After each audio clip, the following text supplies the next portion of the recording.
Encore une fois, merci beaucoup à vous tous, en particulier à Tsipora, pour Merci à vous. l'organisation de ce cours. C'est magnifique, extraordinaire de pouvoir participer comme ça de loin aux activités de votre groupe.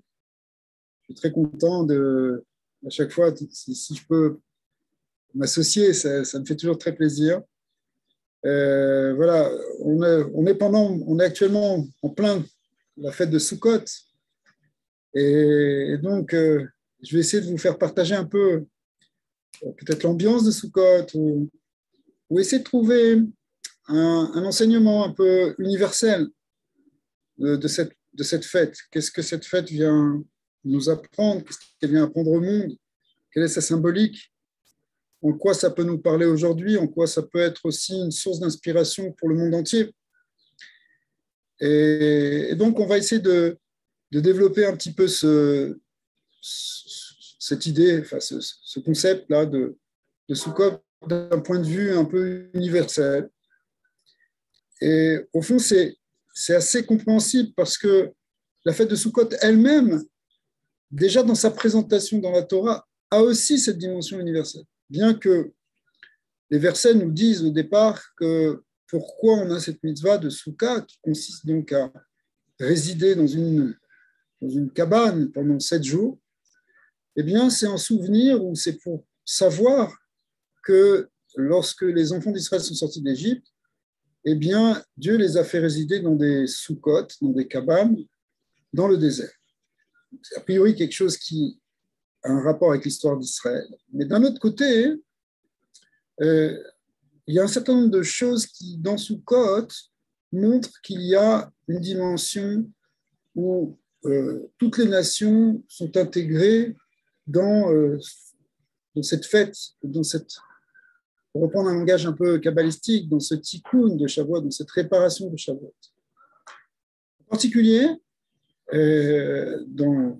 pendant le temps de Sukkot, on amenait au temple, à l'époque, on faisait les fêtes de pèlerinage, à part tous les sacrifices habituels qu'on amenait pour les fêtes, eh bien, il y avait 70 taureaux qui étaient offerts en expiation ou en holocauste, en fait, pendant cette fête, pendant ces 7 jours, ces 70 qui étaient, comme déjà on peut l'entendre, en relation évidemment, bien sûr, avec les 70 nations, puisque vous le savez très bien, la Torah présente au début, à l'époque de Noé, des descendants de Noé, l'humanité comme étant distinguée sous forme de 70 nations, même si on peut compter beaucoup plus de nations aujourd'hui, mais ces 70 sont les 70 branches majeures qui vont constituer l'humanité. Et lorsque ces taureaux qui étaient amenés tout au long de la fête étaient amenés en plus des autres sacrifices habituels, eh bien, on comprenait qu'il y avait ici quelque chose qui voulait intégrer dans la réparation de Shavuot, dans cette fête de Shavuot, voulait intégrer justement les 70 nations. Pour la forme, en fait, ces 70, c'était 70 taureaux qui étaient amenés quotidiennement. Ils n'étaient pas amenés 10 par jour. On aurait pu imaginer pendant 7 jours, 70, on amènerait 10 chacun, 10 chaque jour. En fait, ils étaient amenés en ordre décroissant. Le premier jour, on en amenait 13, le lendemain 12, 11, 10, 9, 8, jusqu'au dernier jour, on amenait 7 taureaux. Si on fait la somme de tous ces nombres, là, de 13 jusqu'à 7, on tombe aussi sur le nombre de 70. Et donc, on amenait 70 taureaux. D'ailleurs, on peut se demander pourquoi c'est comme ça. Ça aurait été beaucoup plus, plus intuitif d'amener 10 taureaux chaque jour. Pourquoi est-ce qu'on a amené comme ça en ordre décroissant, pas se tromper dans les nombres? Alors, une des explications qui est amenée, c'est que, en fait, s'il y a une réparation ici à faire pour toutes les nations, et on sait que les nations, elles ont une réparation à faire qui vient, si on rentre dans ce nombre de 70, il faut remonter à la source dans la Torah, et on voit ça avec ce qui est arrivé au moment de la tour de Babel, où les 70 nations ont été séparées, ont été réparpillées après sur Terre, pas simplement géographiquement, mais aussi culturellement. C'est-à-dire que ce que nous dit la Torah, c'est que les nations parlaient après 70 langues, alors qu'avant, elles pouvaient encore se comprendre dans une langue commune. Et le fait de parler 70 langues représente la source des problèmes qu'il y a dans le monde. C'est-à-dire qu'on n'a pas la même culture, on n'a pas la même langue, donc on ne se comprend pas, donc on s'oppose, donc on se bat. Et tous les conflits, toutes les guerres viennent au fond, en tout cas les conflits entre les nations, viennent de ce moment-là, de cette fracture qui était là au moment de la tour de Babel. Et d'une certaine manière, la réparation qu'on veut faire au moment de Sukkot, c'est réunifier les nations.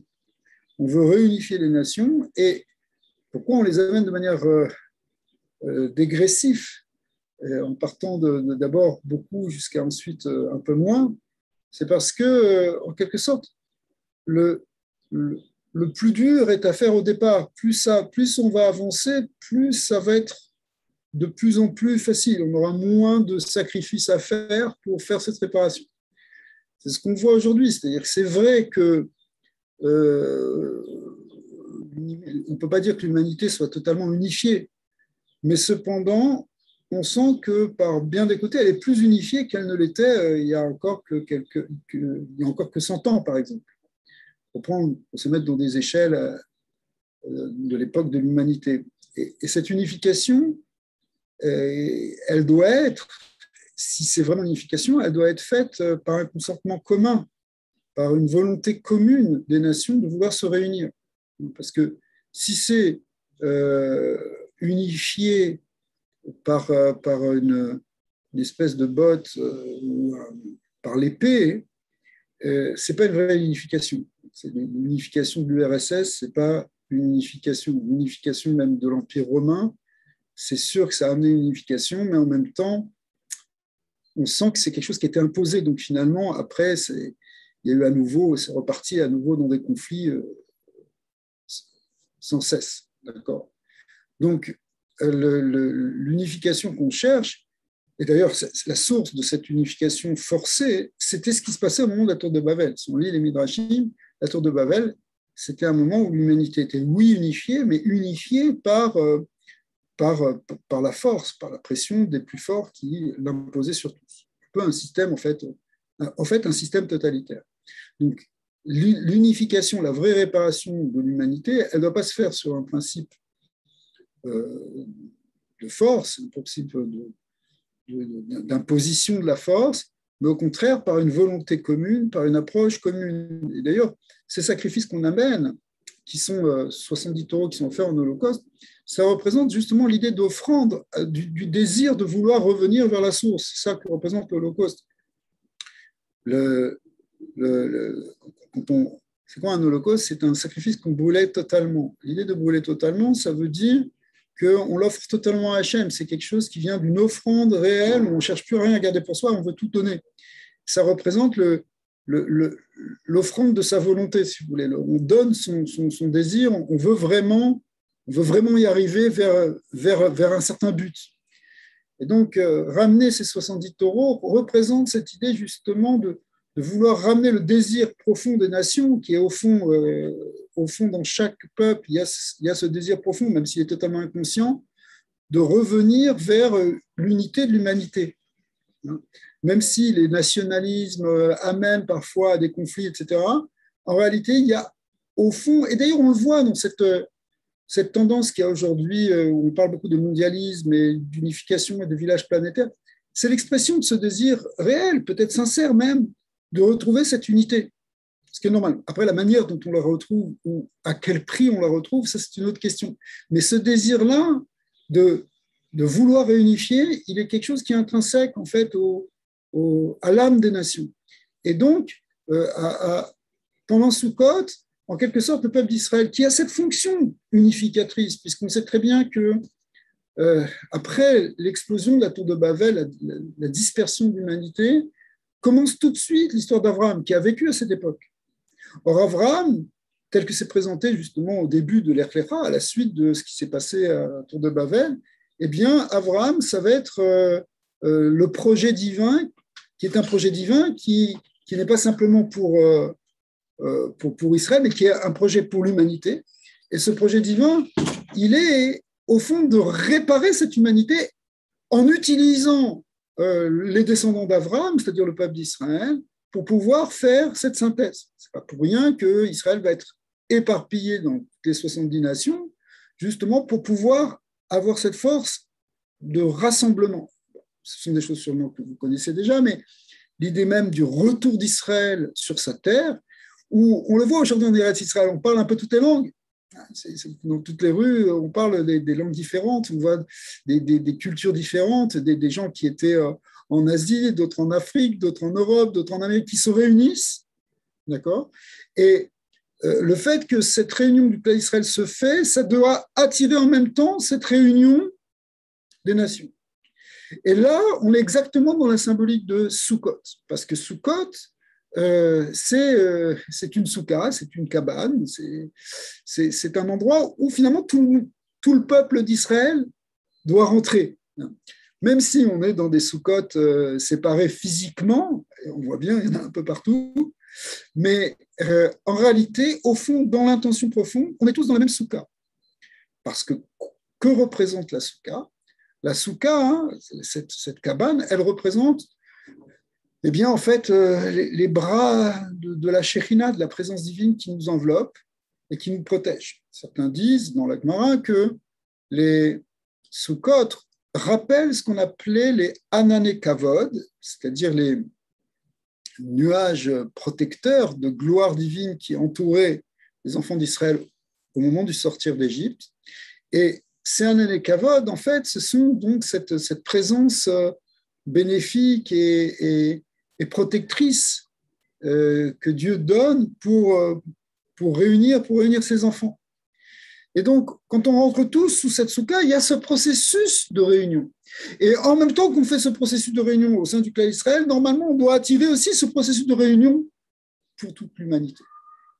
On pourrait même rentrer dans la symbolique des taureaux. Le taureau, ce n'est pas n'importe quel animal. Vous savez qu'il y a plusieurs animaux qui peuvent servir pour les sacrifices, mais le taureau, il fait référence à beaucoup de choses. Il est lié avec l'idée de Adam, puisque Adam, ça commence par la lettre Aleph, et d'un point de vue un peu hiéroglyphique, la lettre Aleph, au départ, à l'origine, représente le taureau avec ses deux cornes. Et on sait d'ailleurs, d'après le Midrash, que Adam a amené un taureau. C'est le premier sacrifice qui a été amené, c'est l'idée du taureau, qui est donc quelque chose de la force fondamentale, en quelque sorte. Ça représente une des forces fondamentales de l'humain. Et d'ailleurs, lorsque, après le don de la Torah, les Béné Israël sont tombés dans la faute du veau d'or, ils ont pris un veau qui est la même symbolique que le taureau. Et comme si on voulait retrouver cette force originelle de l'homme, mais en même temps, on sait que dans le veau d'or, il y avait évidemment un problème d'idolâtrie, c'est-à-dire qu'on la séparait de la source divine. Alors que justement, tout le travail de l'homme, c'est de se rattacher à la source divine et qu'au fond, finalement, toute cette unification, elle ne peut se faire que si on se rattache à cette source divine. Et là, on touche quelque chose qui est essentiel dans la soukha, c'est que la soukha, finalement, quand on dit qu'on rentre tous sous la même soukha, eh bien, cette soukha, ce qui permet de rentrer tous, c'est parce qu'on rentre tous dans cette essence de Dieu qui est l'essence de chacun, finalement. Au fond de nous, il y a cette dimension divine et c'est elle qu'on développe et qu'on éveille pendant cette fête de Sukkot pour justement, lorsqu'on la manifeste, et bien finalement, effectivement, on se rend compte qu'on est tous unifiés. On ne peut pas être réellement unifié sans révéler cette dimension-là. On ne peut pas unifier des contraires sans révéler quelque chose qui est au fond un point commun. Et le point commun qui unifie justement toutes les différences et tous les êtres différents, et c'est pas de nations, toutes les nations, finalement, c'est cette dimension divine. Donc, la fête de Sukkot, elle vise à révéler cette dimension divine, à révéler cet aspect essentiel qui est dans l'humanité. Et c'était là l'idée de ces sacrifices, révéler l'essence de chaque peuple pour montrer que finalement, toutes ces essences-là peuvent s'unir dans une même essence si on les rattache à l'essence commune qui est l'essence divine. Alors, cependant, ce travail n'est pas si facile à faire. C'est pas ça demande en fait un certain positionnement qui est justement ce que les Bnei Israël vont avoir à travailler pendant toutes ces années d'exil lorsqu'ils rentrent dans des soukhotes pour finalement arriver à cette fameuse grande soukha. On comprend que cette dimension symbolise cette soukha qu'on appelle aussi la soukha du Mashiach ou la soukha qui serait faite de la peau du Léviathan, qui représente, même si je ne vais pas le développer maintenant, mais qui représente une dimension messianique, c'est-à-dire d'unification et de réparation globale. Et le traité Avodah Zarah, le traité du Talmud d'Avodah Zarah nous ramène au début une agada. Vous savez ce que c'est les agadotes? C'est-à-dire ce sont des récits un peu symboliques qui nous racontent un dialogue qui va intervenir à la fin des temps, c'est-à-dire au moment de la venue du Mashiach, entre des idolâtres et Dieu. Et la Gemara précise, elle ne parle pas des nations, elle parle ici de gens qui sont de nations idolâtres, qui restent encore accrochés à l'idolâtrie, et qui vont dire, mais pourquoi tu fais tout ça pour Israël?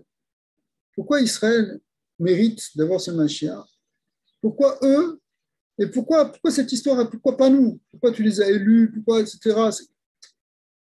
Alors Dieu leur dit, écoutez, eux, ils ont accepté la Torah. Quand je leur ai donné la Torah au mont Sinaï, je l'ai proposée aux nations, et c'est Israël qui a accepté cette Torah. Il dit, oui, mais tu les as contraints, et évidemment, tu les as sortis d'Égypte, et donc ils étaient obligés d'accepter, ils n'avaient pas le choix. Si tu nous avais obligés d'accepter, on l'aurait aussi accepté.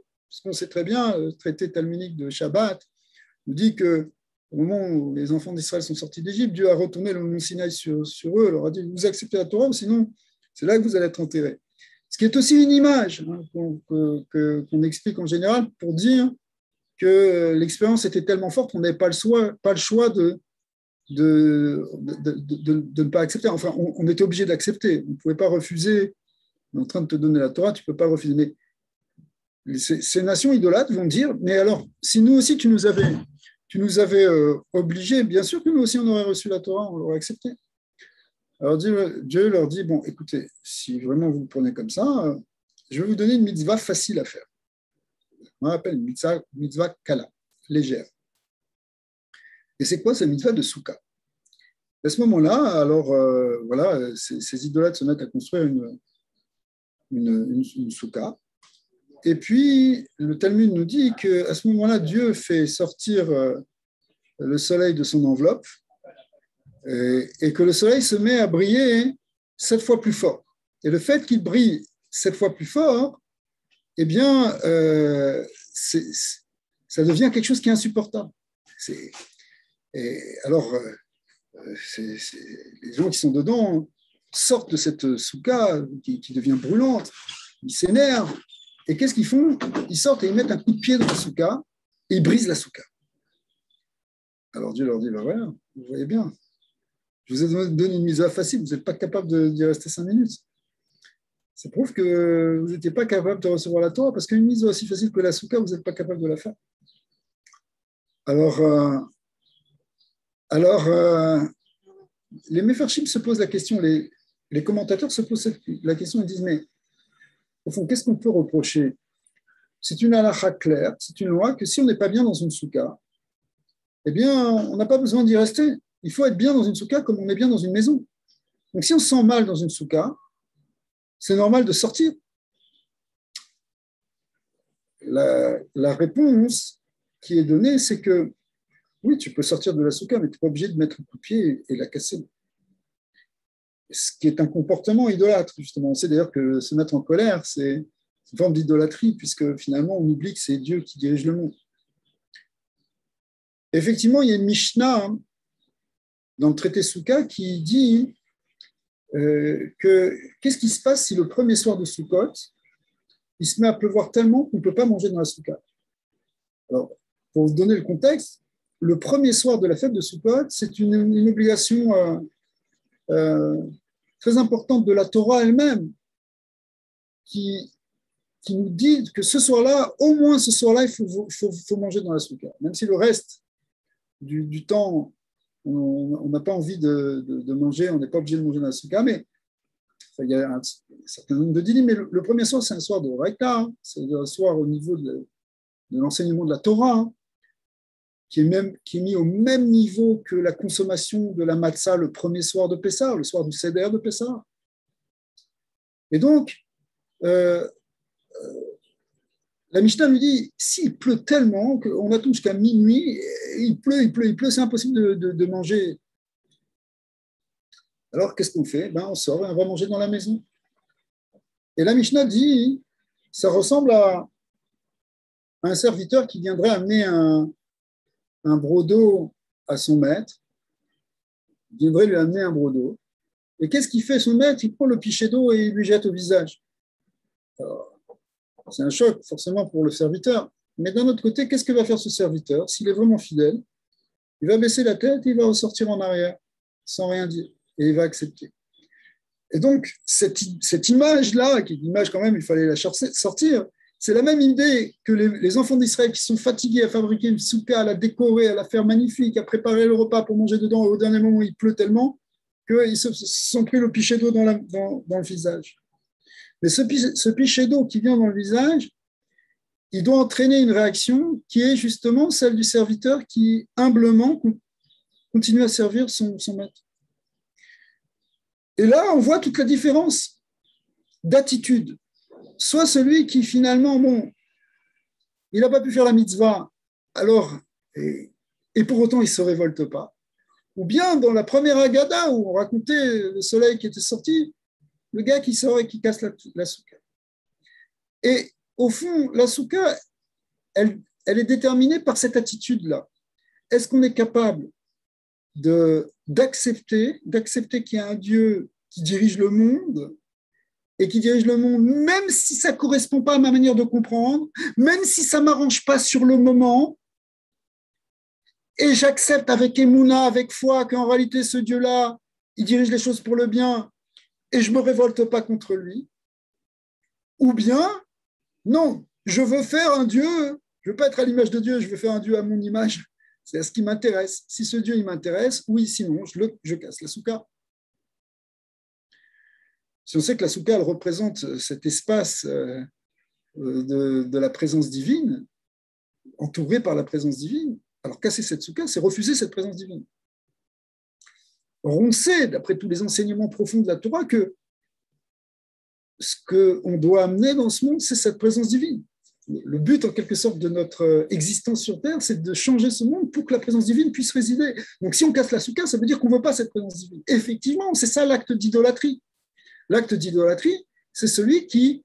C'est quoi l'idolâtrie? C'est justement de ne pas vouloir se soumettre, de ne pas accepter cette présence divine pour que finalement les choses se façonnent telles que je le veux.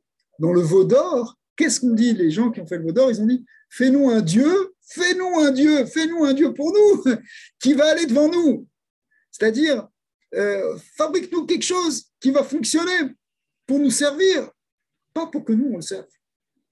Alors, évidemment, il y a un service dans l'idolâtrie, il y a des pratiques idolâtres, mais au fond, c'est pour toi.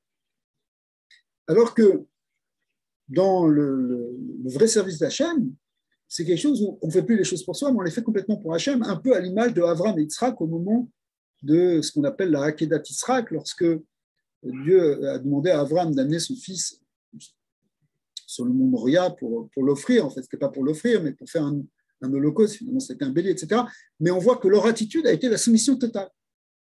Et cette soumission totale, c'est elle qui permet à la présence divine de venir.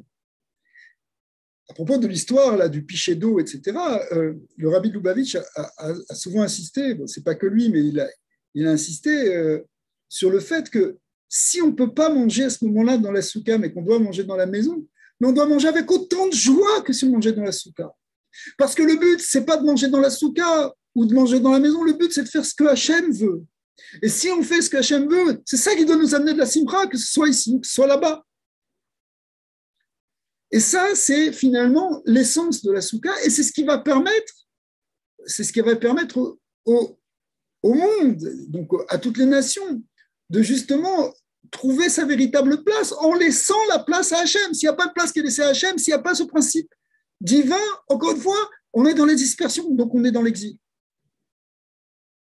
Donc la seule manière de sortir l'humanité tout entière de cet exil, parce qu'encore une fois, je sous-entends ça parce que je pense que c'est des sujets sur lesquels vous avez déjà réfléchi, c'est que ce n'est pas simplement l'exil d'Israël qui est problématique, c'est l'exil de l'humain.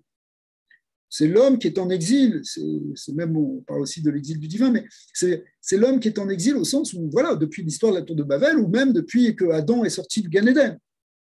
Il est sorti d'un monde pour entrer dans un monde où quelque part, il se sent en décalage, ce qui crée toutes les souffrances du monde. On voit l'exil d'Adam, l'exil de Caïn, l'exil de l'humanité.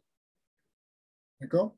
Et toute cette idée du clan d'Israël qui va toucher le fond de l'exil, c'est pour en ressortir et pour ressortir toute l'humanité. On ressort tous de l'humanité, tous de cet exil.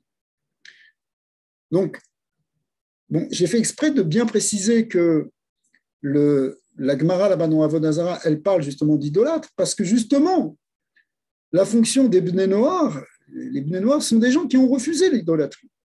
De ce point de vue-là, être un Ben Noach, c'est exactement être au même niveau qu'Israël, c'est-à-dire des gens qui se soumettent que Hachem.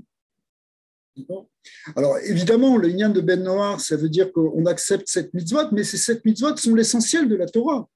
Comme c'est expliqué dans les Sfarim de Chassidut, on explique que les 7 mitzvot des Ben Noach sont les racines profondes de toute la Torah, puisque c'est la Torah qui a été donnée à Adam et à Noé. On sait que Adam en avait déjà 6, et puis Noé, on lui a rajouté une 7e, le fait de ne pas manger un animal vivant, mais en fait, c'est la racine même de la Torah qui, après, a émergé si vous voulez, dans tous ces embranchements, on pourrait dire, au moment du don de la Torah avec le clan d'Israël. Mais au fond, les 7 racines principales, ce sont les 7 mitzvot. Donc, lorsque quelqu'un accepte sur lui les 7 mitzvot, au fond, il rentre, s'il les accepte sincèrement, en annulant son ego pour rentrer justement, pour accepter la présence divine, il rentre dans cette soukha d'une certaine manière. Alors que s'il reste idolâtre, il brise la soukha. La soukha étant ici ce lieu, si vous voulez, on pourrait dire même le monde qui est entouré de la présence divine, où la présence divine peut se manifester sous forme les nuées de gloire divine peuvent être là, on les accepte, c'est-à-dire que on fait rentrer Hachem dans notre vie, on fait rentrer sa protection, on sent que de plus en plus notre vie touche quelque chose de sacré, d'essentiel, le bien, le chesed, les bonnes choses. Donc on a cette possibilité, justement, en suivant ces 7 mitzvot ou en suivant les 613 mitzvot, de construire cette soukha. On l'appelle souvent aussi la soukha de David. Pourquoi ? Parce que la David représente la Malchout, la royauté d'Israël, qui est elle-même liée avec la notion de Shekhinah. La Shekhinah étant la royauté divine, et c'est le roi David qui amène cette royauté divine dans ce monde. On appelle ça la soukha de David. Dans les prières, on dit parfois que pendant l'exil, cette soukha, elle est tombée, elle a été brisée. Soukha de David à Nophelet. Elle est tombée, cette soukha, et notre travail à nous, c'est de tout faire pour la rebâtir. Et on prie Dieu qu'il reconstruise cette soukha de David, mais derrière cette soukha de David, ce que ça représente, c'est en fait la royauté divine, la présence divine qui peut revenir sur terre. Quand on dit royauté divine, ça veut dire quoi, royauté ? On n'est plus à l'époque des rois maintenant, c'est fini, il y a quelques rois à droite à gauche, mais ça ne nous parle plus tellement. Qu'est-ce que ça veut dire une royauté divine ? Une royauté divine, c'est qu'on comprend, on perçoit un principe unique, une force unique qui est derrière tout ce qui se passe dans l'univers. C'est ça le principe même de la royauté. C'est-à-dire qu'on perçoit qu'il y a quelque chose derrière tout, finalement. On n'est pas dans une théorie complotiste. C'est-à-dire quoi, qu'il y a quelque chose derrière tout ? C'est que tous les phénomènes qui nous entourent, au fond, sont mus par un principe unique qui est cette force divine. Toute l'existence, tout ce qui existe à travers cette force-là qui est le support de et ce qui permet à tout d'exister. Mais pas simplement d'exister, mais aussi à tout d'être coordonné, d'être arrangé, qu'il y ait une harmonie. Un peu comme quand vous prenez dans un corps, vous vous dites, mais c'est incroyable que cette cellule fonctionne, c'est un magnifique complexe extraordinaire au niveau d'une cellule, ce qui se passe, les protéines, les échanges, etc. Okay, le fonctionnement avec le cerveau, etc. C'est incroyable. Il faut qu'il y ait un principe qui unifie tout ça derrière. Alors nous, on n'a pas conscience, parce qu'on se dit, voilà, tout ça fonctionne normalement, on n'a même pas conscience de ce qui se passe dans notre corps. Mais en réalité, il y a quelque chose, il y a forcément quelque chose qui arrive à harmoniser tout ça. Eh bien, tout l'univers, lui aussi, est harmonisé par quelque chose. On n'a peut-être pas conscience, parce que ça nous dépasse. Mais justement, c'est ça l'idée de royauté divine.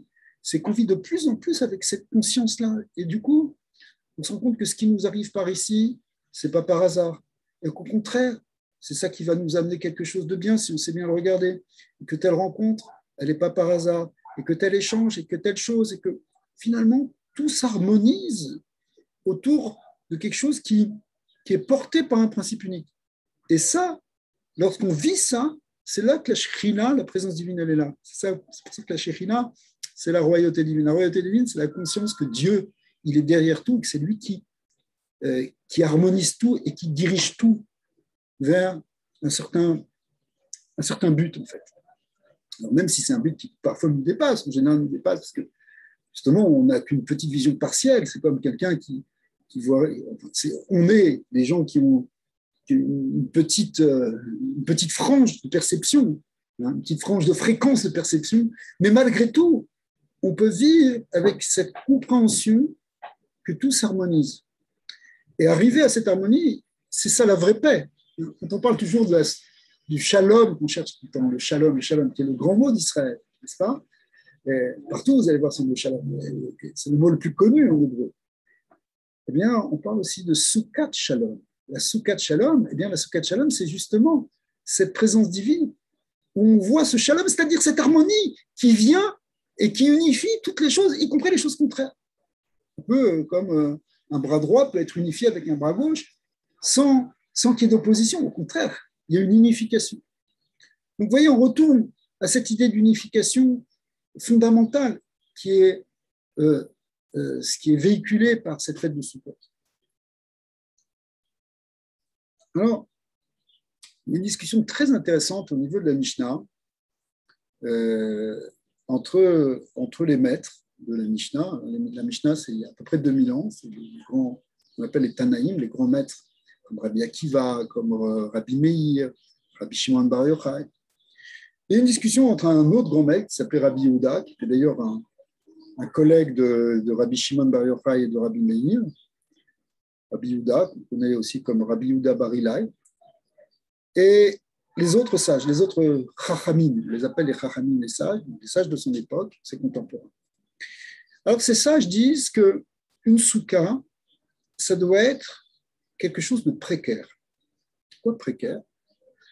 En hébreu, on va dire araï, ça s'appelle, le terme qui est employé, c'est dirat araï, c'est-à-dire quelque chose de temporaire, pas quelque chose qui va être pour une durée solide, si vous voulez, dans le temps et dans l'espace. Parce que il dit, une dira, oui, c'est une habitation, mais les chachamim disent, les sages disent, mais ça reste une soukha, ça reste une cabane. On pourrait traduire je préférerais traduire plutôt que cabane, traduire une soukha par une hutte. C'est une hutte, c'est quelque chose qui est fait avec un petit toit de végétal. On peut mettre, voilà, comme dans cette soukha-là, pour voir le toit, voilà, c'est des canisses de bambou. On peut mettre aussi, on pourrait mettre des feuilles de palmier, on peut mettre n'importe quelle branche, à condition qu'elle ne pourrisse pas, pour pas que ce soit non plus quelque chose de désagréable. Mais on est dans quelque chose, vous voyez, ce que je vous ai montré, ça laisse passer la pluie. Et ça doit faire de l'ombre, oui, ça doit être une protection. Et d'ailleurs, il y a une réflexion à avoir sur ce que c'est que l'ombre. On n'en a pas parlé tout à l'heure, mais peut-être on en reparlera après, parce que c'est très intéressant. Mais ce n'est pas quelque chose qui vous protège vraiment. Ça vous protège, voilà, vous êtes bien content quand il fait chaud dans le désert, vous pouvez avoir un petit peu d'ombrage, mais, mais c'est pas, si tu veux vraiment être protégé, tu es quand même mieux dans les immeubles modernes, en béton, bien chauffés, bien, bien isolés, éventuellement construits pour être à l'abri des tremblements de terre, donc quelque chose de beaucoup plus solide.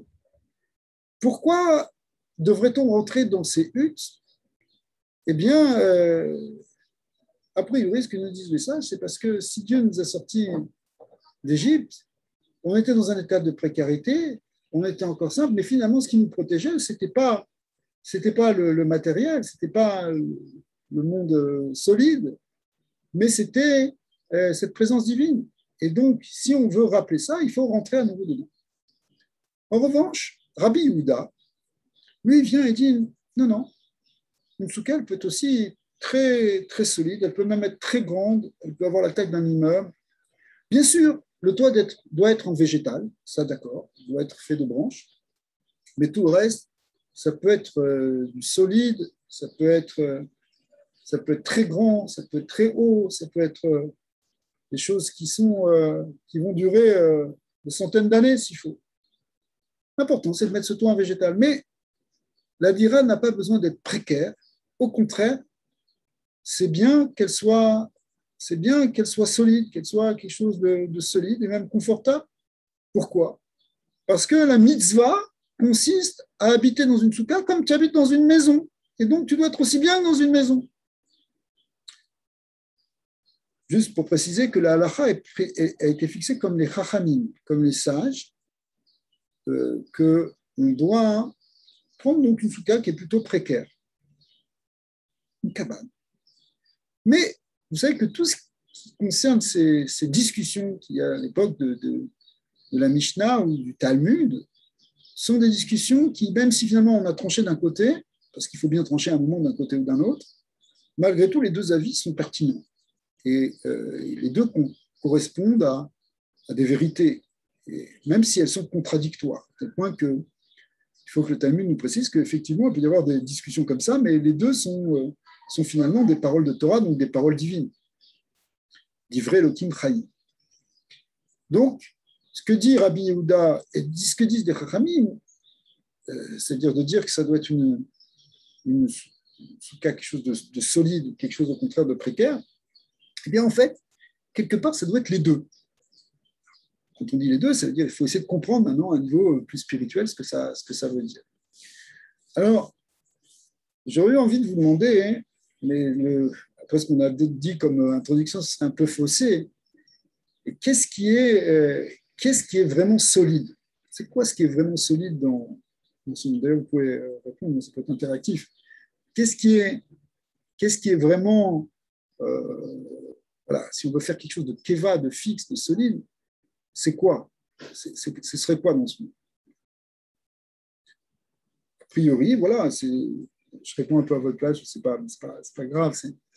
Ce serait effectivement, bah, écoutez, quand on s'investit, on fait une construction costaud, des choses à long terme, voilà, quand on fait des grandes constructions, des immeubles, des ponts, etc., il faut mettre beaucoup de savoir, beaucoup de matière dedans pour que ça tienne.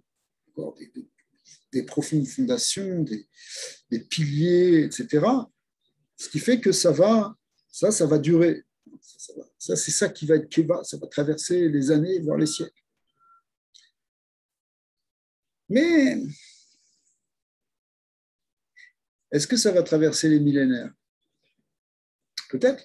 Finalement, les pyramides d'Égypte, elles sont encore là. Peut-être elles sont même très anciennes, encore plus que ce qu'on pense. Mais elles sont quand même un peu usées. Et est-ce qu'elles traverseront combien de millénaires elles traversent? Ce qui est vraiment fixe, nous disent les Chachamim, ce n'est pas la matière. Ce qui est vraiment solide, ce n'est pas la matière. Parce que finalement, tout finit par s'user, tout finit par s'éroder, tout finit par passer. En revanche, ce qui est réellement fixe, ce qui est vraiment, ce qui s'inscrit finalement dans l'éternité, c'est la dimension spirituelle. Lorsqu'on fait une mitzvah, cette mitzvah, elle rentre dans une construction qui, elle, est éternelle, qui, elle, ne peut pas être détruite. D'ailleurs, même si après on fait le contraire d'une mitzvah, ce qu'on appelle une avéra, il va falloir peut-être réparer, il va falloir faire quelque chose, réparer le dégât qu'on aura fait. Mais cette mitzvah qu'on a fait avant, elle n'allait pas toucher par ça. Elle s'inscrit dans une construction qui n'est pas physique, mais une construction qui, elle, est indestructible, qui, elle, est ce qu'on appelle keva, qui reste fixe. C'est un peu le contraire de ce qu'on voit extérieurement, parce qu'on va se dire, le spirituel, c'est bien gentil, mais voilà, tu peux raconter ce que tu veux, c'est un peu de l'imaginaire, tout ça. Pas du tout. Le spirituel, l'aneshama, ça, c'est quelque chose qui est éternel. En revanche, ce qui est du côté de la matière, ce qui est du côté du corps, finalement, ça passe. On peut être, par exemple, tenté de se dire, écoute, on court derrière des projets, je veux gagner beaucoup d'argent pour me construire telle ou telle chose.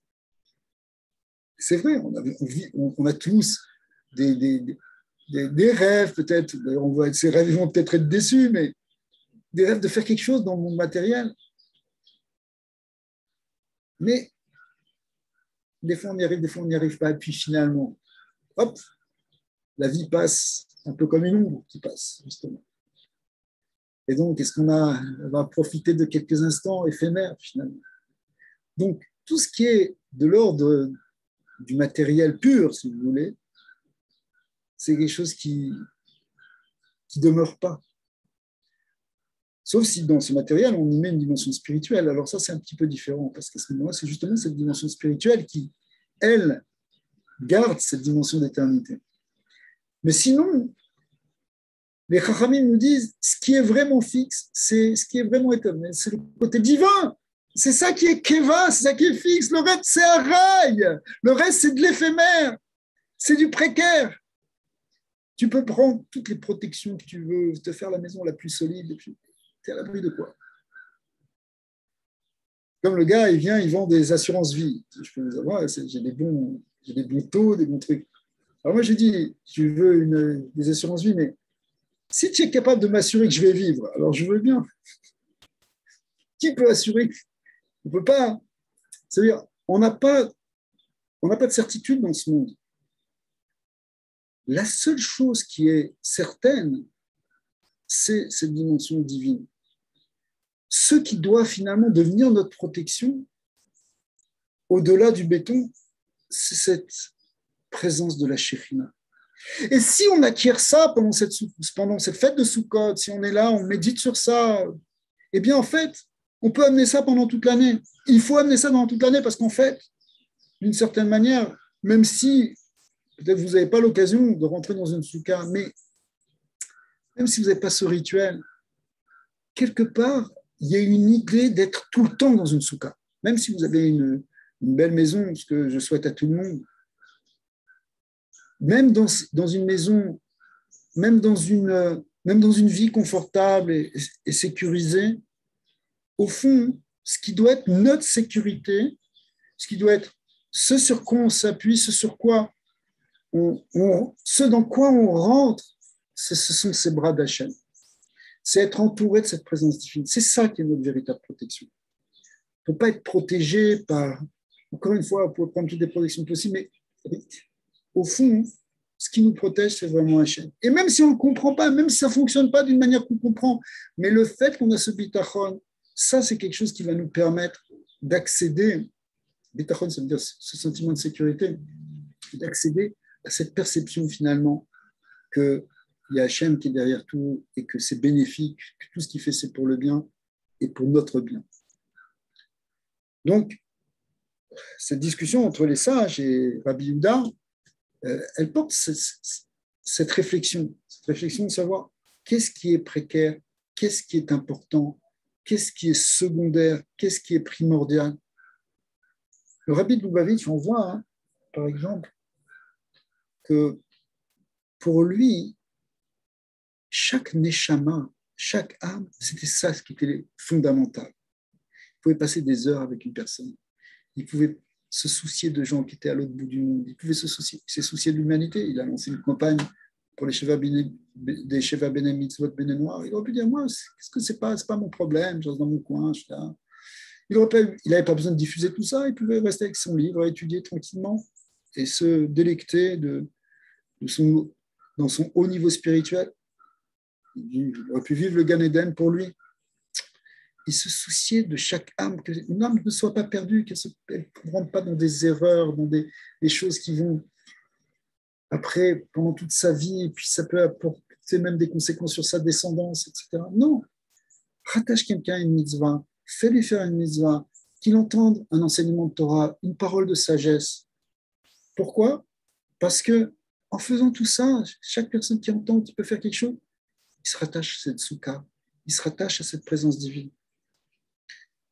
Et on voit, il savait très bien distinguer, évidemment, qui comme lui, entre ce qui était important et ce qui était secondaire, entre ce qui est de l'ordre de l'éternel ou ce qui est de l'ordre de l'éphémère.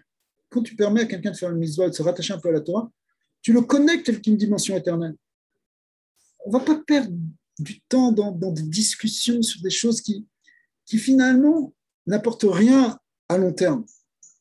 D'accord? Donc, le rabbi n'a jamais voulu rentrer dans des discussions, dans des querelles. Ce n'est pas ça qui compte, on n'a pas le temps. Une neshama que tu peux encore toucher, tu lui donnes, tu le rattaches à cette soukha, tu le rattaches à cette éternité, c'est ça qu'il faut faire. C'est pour ça qu'il a pressé ses élèves, ses chassidim de partir dans le monde entier et de ne pas dormir parce qu'on voulait répandre une bonne parole à une doctrine dans le monde. Non, c'est pour rattacher chaque personne à cette dimension d'éternité, que quelqu'un goûte un petit peu de cette soukha, que quelqu'un goûte un petit peu de cette présence divine, que tout le monde puisse avoir cette connexion. Non, on n'est pas dans un monde de hasard, on n'est pas dans un monde où on est livré à nous-mêmes dans les ténèbres. Tu peux voir les choses autrement, tu peux vivre dans un monde où il y a Dieu, où il y a la présence divine dans ta vie, où les choses peuvent s'organiser autrement, où tu peux recevoir la beracha, la bénédiction, et pas le contraire de la bénédiction. Et ça, c'était cette force justement de savoir distinguer entre ce qui est fixe et ce qui n'est pas fixe, entre ce qui est important et ce qui n'est pas important, au-delà des apparences, parce que nous, pour bien comprendre ça, en fait, il y a un jeu d'apparence qui fait que ce qui a l'air solide dans ce monde, c'est en fait ce qui est fragile, et ce qui a l'air impalpable et sans substance, c'est en fait ce qui est l'essentiel. Et donc, ramener cette conscience-là, c'est quelque chose qui est fondamental pour chacun, et c'est ce qui est fondamental pour l'humanité. Aujourd'hui, on voit que justement, cette impression de solidité du monde matériel, cette impression de force et de robustesse, elle est mise en doute. Voilà, un petit virus qui est apparu il y a presque 2 ans et qui ébranle tout l'équilibre du monde, tout l'équilibre de l'homme. Oui, tout ce que tu as bâti, tout ton système économique, tout ton système de valeurs, de valeurs en termes de sécurité, il est remis en question par quelque chose d'infinitésimal, quelque chose d'infiniment petit, excusez-moi. Et donc, ça doit être un moment où on se pose la question, c'est quoi ce qui est solide? C'est quoi? En fait, tout, grâce à Dieu, Baruch Hashem, on voit, malgré tout le malheur que ça a amené dans le monde, ça aurait pu être bien pire, que Dieu préserve. Donc, nous, il faut qu'on saisisse ces événements pour comprendre sur quoi on repose. C'est quoi les piliers sur lesquels on est assis? Est-ce que c'est simplement notre croyance dans notre force matérielle et scientifique, même si on a besoin de cette force matérielle, et si on a besoin de cette force scientifique, bien sûr. Mais en même temps, j'aime pas présenter cette idée que voilà, la science doit l'emporter c'est un combat entre la science et la nature. C'est vrai qu'il y a cette dimension-là, mais qu'on ne se perde pas, c'est pas ça qui fait que ça fonctionne. D'ailleurs, on voit qu'on est un peu tous paumés dans cette histoire, vaccin, pas vaccin, qui éclate toutes les familles. Ça, c'est pas bon d'ailleurs du tout. Faut pas rentrer dans ces discussions-là pour se séparer, au contraire. Mais on voit que la science ne fait pas tout. Il y a des choses qu'on ne comprend pas, pourquoi ça part, pourquoi ça ne part pas. Tu peux essayer d'expliquer avec toutes sortes de paramètres, d'éloignement, de gens qui ont fait ça, etc. Mais bon, il faut prier Hachem. Il faut aussi avoir l'humilité de savoir que malgré toute notre force, toute notre intelligence et toute notre science, on est quand même dans une grande fragilité. Donc cette fragilité-là, elle doit être compensée, elle doit être dépassée en se mettant dans quelque chose de beaucoup plus grand qui sont les bras d'Hachem. Il faut absolument qu'on rentre dans cette soukha, faire rentrer dans le monde cette soukha. D'ailleurs, quand on parle de cette soukha du Mashiach qui sera fait avec la peau du Léviathan, qui est évidemment une image, eh bien, en fait, c'est une soukha pour le monde entier. C'est que le monde devient un lieu où la présence divine est là. Et là, les choses vont s'organiser d'une manière différente. Donc, j'ai parlé de la science, ça pourrait avoir l'air de dire qu'il faut opposer l'un à l'autre. Ce n'est pas exactement ça, parce que je pense aussi que d'après la Torah, c'est normal et c'est bien que l'humanité elle développe la science et la connaissance, etc. Mais ça, c'est un des fruits qui est dans le Gan Eden. Ça s'appelait le Etz Hadat Tova, l'arbre de la connaissance du bien et du mal. C'est l'arbre de la connaissance, l'arbre de la science. Mais ce que nous dit le Zohar, c'est que cet arbre-là, bien sûr, il faut qu'il soit là, mais il faut qu'il soit aussi attaché, il ne faut pas qu'il soit séparé de l'autre arbre, de l'arbre de vie, le Etz Haïm, qui est la conscience du divin. Donc, quand on a la conscience du divin, on peut rentrer dans la conscience du monde. Il ne faut pas séparer l'un de l'autre. Parce que si on sépare l'un de l'autre, alors c'est ça la faute d'Adam, c'est-à-dire qu'il rentre, si on rentre que dans la conscience du monde et de ce qu'on a à faire par rapport à ce monde, etc., enfin, comment réagir dans ce monde, et qu'on a oublié cette conscience du divin, eh bien, c'est là que l'homme rentre dans son exil et que toutes les conséquences qui vont suivre. Après, c'est le meurtre de Caïn avec Évan, enfin Caïn qui tue Évan, c'est-à-dire c'est toute la violence qui sort, et puis après, il y a la dispersion, etc. Et tous les problèmes du monde, ils viennent, au fond, parce qu'il y a une séparation entre ces deux choses-là. Il faut rattacher la science et la compréhension du monde, il faut la rattacher avec cet attachement à l'essence de Dieu et à cette présence divine. Et il faut amener cette présence divine dans ce monde pour faire cette réparation.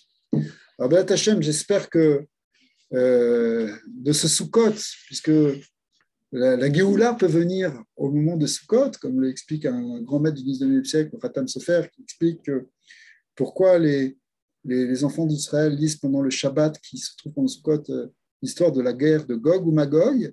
C'est pour nous dire que la Géoula, la délivrance, doit venir ou peut venir de manière favorable au moment de la fête de Sukkot, et à la suite plus exactement de la fête de Sukkot. Donc, on espère que on va entendre des bonnes nouvelles pour l'humanité tout entière, qu'on va voir la Géoula Shlema avec Mashiach Tzidkenu et qu'on va rentrer dans cette soukha de David qui sera la soukha du Mashiach et que la présence divine sera à nouveau révélée sur terre avec le temple et tous les korbanot. Voilà. Alors, merci beaucoup pour m'avoir écouté. Et voilà, si vous avez des questions à poser ou si vous voulez développer des choses, ce sera avec plaisir. J'ai une question, Rabbi. Oui. Oui, je veux comprendre aussi, dans la fête de Sukkot, on sait qu'il y a des invités chaque jour, comme Abraham jusqu'à David. On sait que le livre de Bereshit finit avec les os de Yosef dans un cercueil. Et je voudrais comprendre aussi qu'il y a un autre invité dans la soukha qui est Moïse. Puis je voulais savoir si on peut faire un lien quand ils disent, juste avant le passage de la mer Rouge, que Moïse trouve les os de Yosef et ils partirent de Sukkot. Le lieu de Sukkot que Moïse avec les os de Yosef, est-ce qu'il y a un message avec la fête de Sukkot que Moïse prend les os de Yosef et qui quitte Sukkot, le lieu physique Sukkot? Est-ce qu'il y a un lien avec ça et la fête de Sukkot?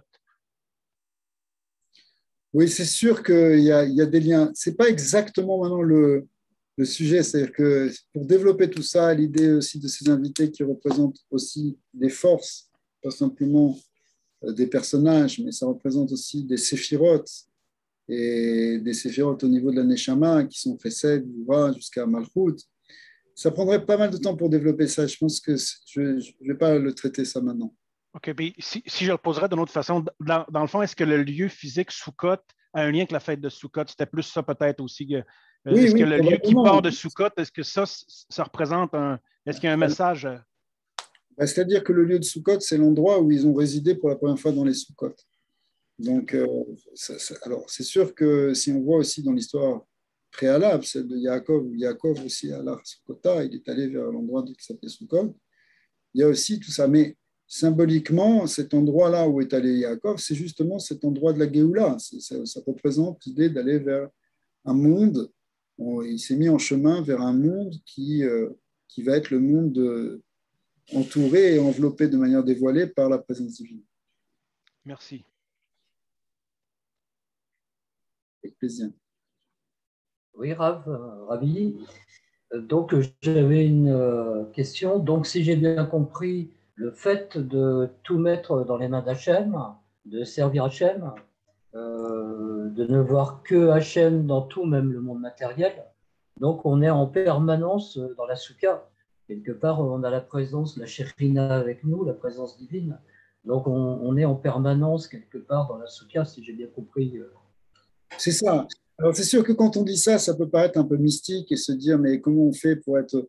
Mais en fait, il s'agit de s'habituer à. Je sais pas, dès qu'il arrive quelque chose, comment est-ce qu'on va réagir? Je sais pas, un petit pépin financier, est-ce qu'on panique? Est-ce qu'on s'angoisse? Est-ce qu'on commence, les banquiers, les choses, les avocats, je ne sais pas, les trucs, ou un problème de santé, tout de suite, les hôpitaux, ou bien même si on va appeler les avocats, même si on va aller à l'hôpital, qu'on n'ait jamais besoin, est-ce que, au fond de notre cœur, on se dit, non, j'ai confiance en toi, Hachem, ça, Hachem, tu vas nous guérir, tu vas nous aider, j'ai pas peur, peut-être que c'est.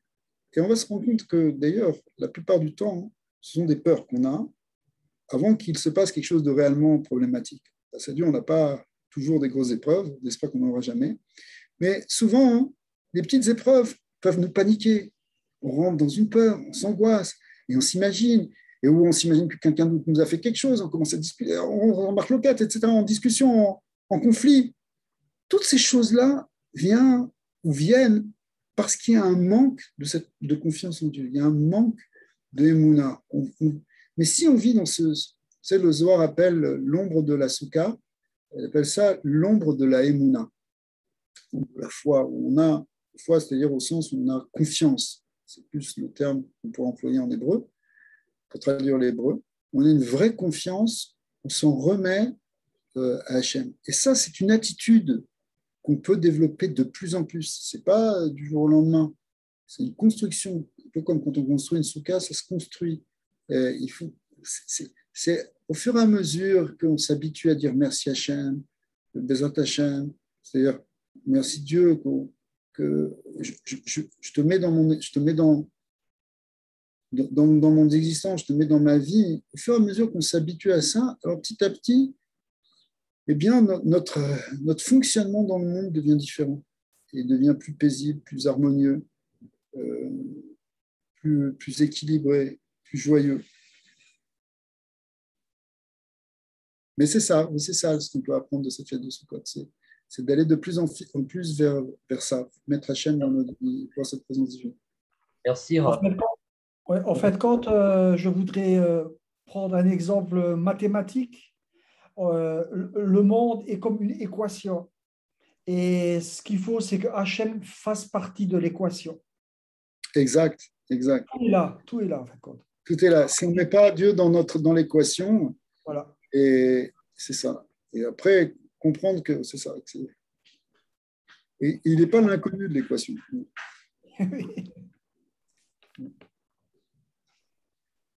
Bravo, c'est une bonne image. Alors, si vous avez encore d'autres remarques ou des questions, avec plaisir. En tout cas, ça fait plaisir de voir qu'il y a des gens un peu de partout, et des Québécois qui nous ont rejoints. Là. Très, très bien.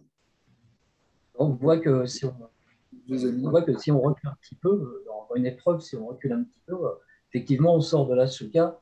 Et c'est vrai qu'il faut rentrer après dans cette soukha et vraiment avoir le bitachon. Voilà. Alors, en même temps, c'est intéressant dans ce que vous dites parce que vous employez le temps d'entrée, de sortir.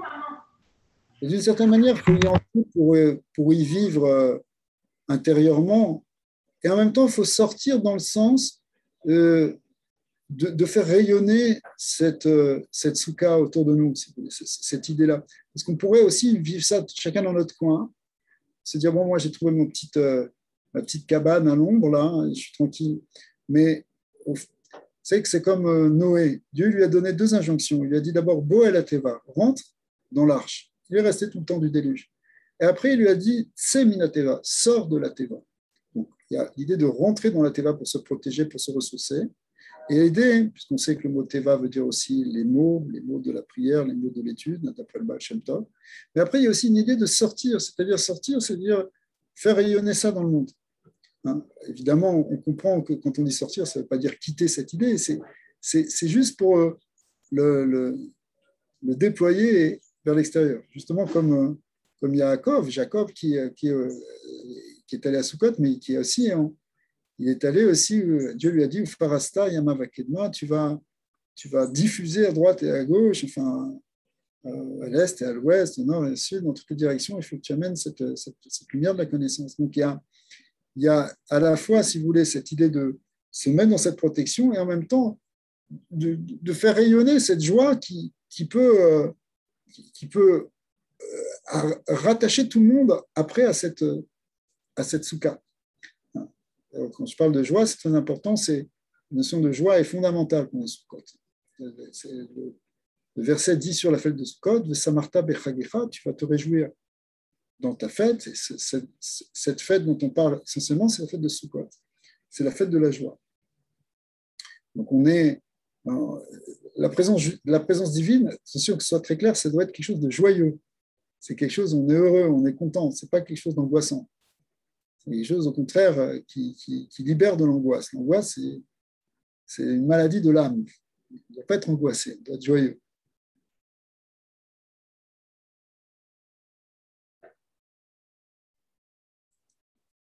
Oui, le fait de faire rayonner justement cette lumière de la Shérina et de la faire rayonner à l'extérieur, c'est vrai, Rav. C'est ce qui apporte justement, ce qui nourrit aussi les autres. C'est un peu une soukha portative. Mais pour nous, les Bnei Noach, c'est vrai qu'on n'a pas le rite de faire la soukha, mais on peut penser. Et merci pour votre cours, ça a éclairé sur beaucoup de choses, parce qu'on est dans cette soukha et on peut penser dans cette période justement. On est complètement attaché aussi avec Israël et ce message aussi divin qui va sortir à l'extérieur. Et on est en permanence aussi cette soukha. Et une fois, on m'a demandé si j'allais dans un temple, et je dis non, mon temple, j'y suis tous les jours. Le ciel, c'est le toit, la terre, c'est le parvis, il n'y a pas de porte dans le temple. Voilà, et voilà. Mais oui, tout à fait, magnifique. Effectivement, bon, les enfants d'Israël rentrent dans une soukha pendant une semaine, mais au fond, ce qu'on a voulu expliquer, c'est que ce que venez de dire, c'est qu'on doit être tout le temps dans une soukha. C'est juste pour prendre conscience, mais on doit être tout le temps dans ça. C'est pour toute l'année, et c'est pas seulement pour Israël, c'est pour toute l'humanité. Tout à fait, 100%. Et donc, il faut créer cet espace dans notre existence où la présence divine puisse résider. Absolument. Oui, c'est ça justement qui procure la joie aussi, c'est parce qu'on est tous ensemble. C'est ça qui est très beau dans les quatre espèces, parce que en fait, il y a les quatre niveaux et on ne peut pas prier sans ceux qui n'ont ni la Torah ni les mitzvot. Et c'est très beau aussi justement de faire participer les nations. Tout le monde doit être en fait dans cette soukha de la présence d'Hachem, tous ceux du peuple d'Israël et aussi toutes les nations. C'est ça qui est magnifique. Et ce que j'aime beaucoup dans la fête de Simchat Torah aussi, c'est qu'on danse avec la Torah, mais elle est fermée. Donc, en fait, tout le monde peut participer, quel que soit le niveau de connaissance, quel que soit le niveau spirituel. Et on sort dans les rues et on va même, enfin ici, c'est comme ça qu'on fait, on va dans toutes les autres communautés danser avec la Torah chez eux. Et après, ils viennent chez nous. C'est cette dimension aussi d'être tous ensemble qui fait qu'on est dans la joie et dans une grande simplicité, puisqu'on est justement dans une hutte, quoi, dehors, avec toutes les intempéries, comme vous disiez tout à l'heure. On participe tous de la pluie qui tombe sur nous et qu'on participe tous de la pluie spirituelle d'Hachem qui tombe sur nous ensemble et qui va dans toute l'humanité comme ça, quand on prépare la délivrance. Tous ensemble, on prépare le dévoilement de la délivrance et du Mashiach. C'est important ce que vous dites quand vous dites tous ensemble et comprendre que on ne doit pas négliger une petite chose qu'on peut faire. Chaque petite chose qu'on fait, où qu'on soit, qui qu'on soit, ça peut amener beaucoup de bien, ça peut avoir un effet à long terme. On ne sait pas. On ne sait pas. Donc, c'est très important. Je veux dire, même ne serait-ce que, par exemple, je ne sais pas, de nos jours, tu partages une petite vidéo avec une parole de sagesse, tu peux pas, ça peut changer la vie de quelqu'un. Chaque petite chose, chaque petite mitzvah qu'on fait, elle a une grande importance parce qu'on ne l'aperçoit pas, on ne perçoit pas que c'est ça finalement sur quoi repose le monde. Mais en réalité, ce sont les piliers du monde, ce sont les mitzvot, ce sont ces bonnes actions, cette Torah, cette chose-là. Donc, au contraire, on doit tous sortir renforcés en se disant que là où on est, dans ce qu'on fait, dans notre cercle d'influence, dans notre niveau, dans notre maison, etc., là, on peut faire des bonnes choses et il ne faut pas du tout négliger ou mépriser ou rabaisser les petites choses. Au contraire, tout repose là-dessus. Alors, je vous souhaite à tous une bonne année puisqu'on est encore dans les fêtes de Tishri qui sont le prolongement de Rosh Hashanah. On est encore on est dans un grand Rosh Hashanah. On est en train de préparer en quelque sorte cette nouvelle année qui va venir. Je vous souhaite à tous une bonne santé, tous mes voeux de réussite et de bonheur pour tous, que vous accomplissez à vos projets, vos bons projets, d'une manière facile et en harmonie avec ceux qui vous entourent. Voilà. Amen, amen. Merci. Amen, amen. Merci, Merci Cora, et qu'Hachem vous bénisse tous. Amen, amen. Et merci aux amis du Québec qui se sont joints à nous aussi. Oui, en fait, bienvenue. Parfait. Est-ce que vous m'entendez? Parce que je ne suis pas sûr que le micro marche. Je m'excuse, je suis arrivé en retard parce que c'est mon fils Simon qui m'a rappelé qu'il y avait la conférence à midi et demi. À midi, pardon. Puis je pensais que c'était plus tard. Donc, oui, ben, écoutez, Rabbi Cohen aujourd'hui, c'est super important parce que c'est vraiment la première fois où les gens du Québec, enfin les gens du Québec qui ont participé déjà, mais où on est tous ensemble et ce sentiment d'être ensemble, c'est merveilleux. Et j'espère que ça va pouvoir bien se répéter, ce genre de réunion, parce qu'on a vraiment… Pardon. C'est pour ça que je disais en entrée que j'encourageais tout le monde à rejoindre ce cours organisé par c'est exceptionnel. C'est exceptionnel. Et puis, on a bien tenté d'autres façons de pouvoir se réunir, mais je pense que c'est ça fait partie du plan d'Hachem. Cette formule-là me paraît excellente. Donc, il faut continuer. Alors, il faut faire circuler que le 10 octobre, il y a une grande convention organisée par la Fédération noachide francophone, c'est comme ça qu'on appelle. Oui. Et donc, il faut que tout le monde participe, tout le monde soit là, il faut le diffuser. Des centaines de personnes. Absolument. Pouvez-vous répéter la date parce que ça m'a échappé? Pardon, c'était quoi la date? Octobre, n'est-ce pas, Tzipora? Le dimanche 10 octobre. Bon, est-ce qu'on peut… Je vais peut-être te faire répéter ça, mais qu'est-ce qu'il va y avoir? Allez-y, Tzipora. À notre convention annuelle, avec les orateurs éminents, donc le Rav Daniel Cohen, le Rav Nissenbaum, Chaim Nissenbaum, le Rav Meloul, et comme je disais tout à l'heure, j'attends la réponse comme c'est enregistré maintenant, j'attends la réponse d'un autre Rav éminent. Voilà, il y aura les engagements pour ceux qui veulent s'engager aussi, donc devant 3 rabbinim. L'éminence appelle l'éminence. Je pense qu'aujourd'hui, la réunion est éminente. C'est vrai, oui, Parfait. Merci infiniment. À bientôt. Alors, le 10 octobre. À bientôt. Merci, au revoir. Merci beaucoup. Au revoir. Merci à tous. Au revoir.